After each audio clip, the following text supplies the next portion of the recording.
What's going on, guys? I'm out here at Tanner's. Shouldn't be surprising, and shooting with the Praktica.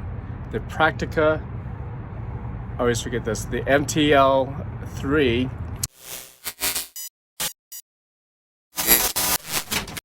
and trying out the 35 f2 what's it called? Takamar 35 f2, and I'm shooting with maybe some expired Fuji 400. Loaded up this morning, but I thought I would shoot this a little bit more and explain to you why I think this is a great little value for the amount that you would pay for a 35mm vintage camera. It has a unique loading system in terms of how you load it in the back here. I would show you, but I've already loaded the film. I'm into it about 20 frames, and I'm just walking around Tanner's place because there's some new cars that he's picked up, and it's Saturday, so the sun is out, clouds are gorgeous, and the condition is perfect. So I'm shooting it wide open at f2, and I'm shooting it at 1/60th of a second because I want to get that overexposed 3 stops, and I'm trying to mimic Fuji 400 Pro 400H because they no longer make it, especially in the 35.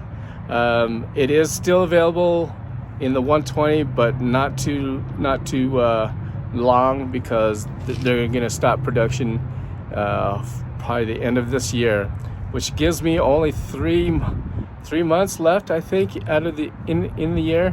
We're in August, so maybe 3 to 4 months. But if you haven't looked into cheap alternatives in shooting 35mm cameras, this is one of those cameras that you can pick up.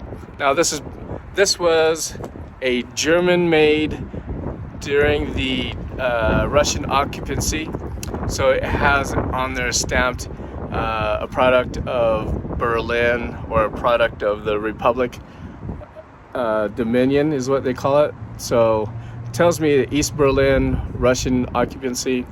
The cool features on here is this right finger, what do you call it, trigger, or oh my gosh, I'm like totally brain fart right now. But the shutter release button, or you know, press, I'm gonna edit this, but you have the ability to shoot 1/1000th of a second right there, and it has a built-in meter. If the batteries were working, it would tell you if you were metering over or underexposed just by a positive, negative, and then in the middle you have a circle that tells you that you're shooting proper lighting. What else can I tell you on this camera that I think is unique? And like I said, if I didn't have film, I'd show you the insides of the back and how it loads. It's kind of cool because there's a wiring system, and you pull the film across the plane here, and then crank on the advanced lever, and it would then bend the film, kind of pinching it. And maybe I'll make a video of this because it's kind of hard to explain how that works exactly.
One thing I'd like to add to this video, hopefully I can share with you some of my knowledge of 35mm cameras, is that when choosing a camera that suits your taste, your needs, your perspectives, and your abilities, I like shooting with 35 and you know, being it small, compact, shooting more documentary and getting concepts and ideas with 35mm cameras. It's easy for me to document with this kind of camera.